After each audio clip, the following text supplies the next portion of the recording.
A lot of conventional physicians will tell you that estrogen dominance doesn't actually exist. But what's the real story with this? Let's talk about some causes and symptoms of estrogen dominance today so you have the real story.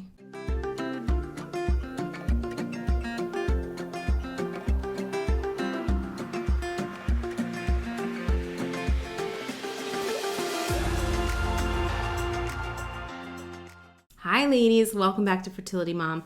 I'm a functional advanced practice nurse helping women from all over the world naturally improve their fertility and have happy, healthy babies. So if you like that kind of stuff, hit this with a like button, subscribe to my channel, and also hit the bell notification so that you know when I give you new content every week. We're talking about estrogen dominance today, but before we get into it, if you haven't already registered and joined me for my live fertility workshop, definitely head down to the first pinned comment or the discussion box below and grab your spot for that. Completely free, you get to hang out with me, you'll ask me questions, I'll answer them, and I'm gonna give you fertility strategy right there on the call so that you can make changes immediately. People love this class that I give, so I definitely recommend. I'm not going to be doing it live for very much longer. Definitely register for that and I'll see you there. So a lot of conventional physicians will tell you that estrogen dominance doesn't exist, especially for you because your lab tests are all normal or your estrogen specifically is not high.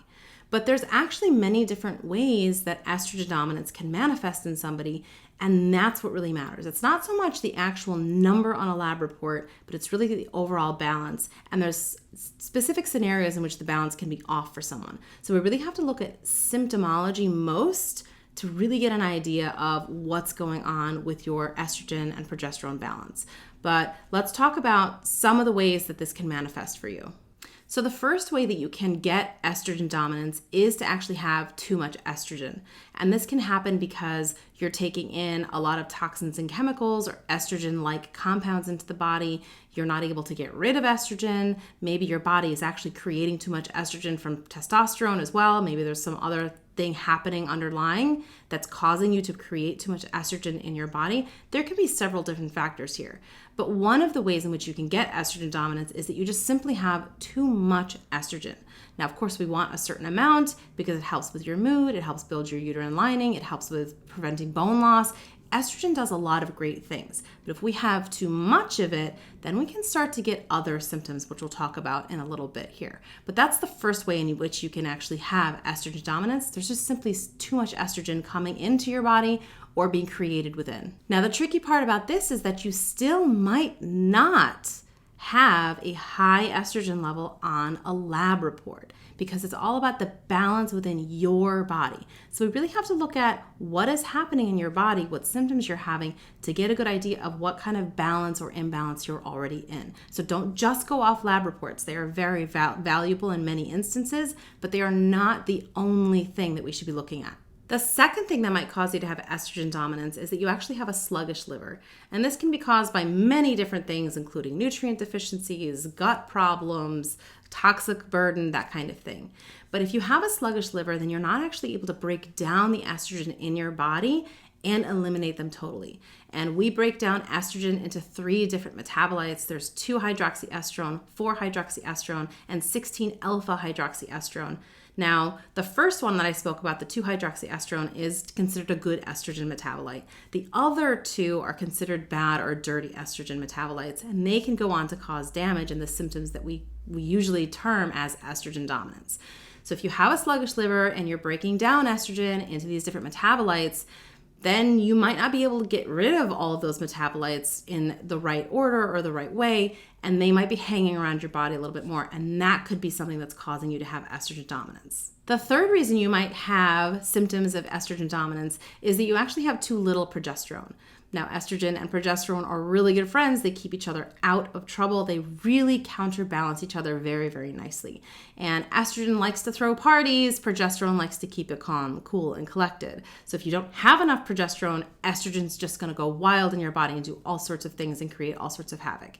And that's the problem. If you're having symptoms of estrogen dominance, it's actually really important that you recognize it and take steps towards correcting it, even if your lab reports tell you you have normal estrogen. It's really about how are you feeling, what symptoms are you having. One of the biggest issues with estrogen dominance is that it's actually highly inflammatory. So it throws your body into this chronic inflamed state, and if it stays like that for a long time, you could go on to develop autoimmune conditions or even estrogen-related cancers. So this is really a big deal that should not be ignored. If you have symptoms of estrogen dominance, we gotta do some stuff here to make it better for you, make you feel better, and keep you healthier for longer. Now, in terms of estrogen dominant symptoms, that needs to be very well assessed so that you really know what's going on in your body, and we can try and relate it to a root cause and really start to wipe that out so that your symptoms calm down and you feel better.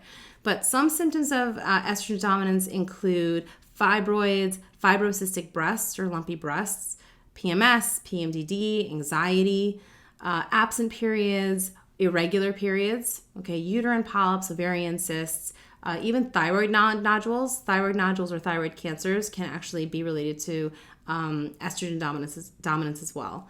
Endometriosis, we have all sorts of things. Allergies, if you're developing more and more allergies as time goes on, that could be related to estrogen dominance because there's so much inflammation that happens. And as your body is continuing to be in that chronically inflamed state, many people will go on to develop autoimmune conditions or even more allergies or more gut problems. You might be more allergic to more foods as time goes on too. So that's one thing. Gallbladder problems, headaches, migraines, particularly around the time that you get your period. These are all signs and symptoms of estrogen dominance. And then we have signs and symptoms of progesterone deficiency as well. Symptoms of progesterone deficiency are more along the lines of things like anxiety, insomnia, restlessness. So you might not be able to fall asleep or stay asleep. You might be getting up a lot throughout the night. Miscarriages in the first trimester, that's a big clue that there's a progesterone deficiency happening. Mid-cycle spotting or spotting that occurs many, many days before you get your full red blood flow during your period. All of these things are signs and symptoms of progesterone deficiency that can then cause estrogen dominance as well. You might have estrogen dominance because you have low progesterone, or you might have estrogen dominance because of some of the other causes that we talked about. But either way, there are natural ways that we can help the body to come into proper balance and eliminate those symptoms. I'm definitely going to have to do a video just on estrogen dominance treatment because I've already droned on here for almost 10 minutes, so I will let you go. But if you are interested in getting on live with me, we're actually going to talk about natural treatments for many, many different fertility challenges, including estrogen dominance among them. So if you're interested in getting on with me, hearing about that fertility strategy, definitely head down to the pinned comment or the discussion box and register for my next live upcoming workshop. You'll be able to get on, we'll be able to talk, you'll be able to ask me questions, I'll be able to answer them, and I'm actually going to present you with fertility strategy so that you can make changes that day. I hope you learned something on this video, ladies. Give this video a like, subscribe to my channel, and hit the little bell so you know when I upload the next video. I'll talk to you soon. Bye.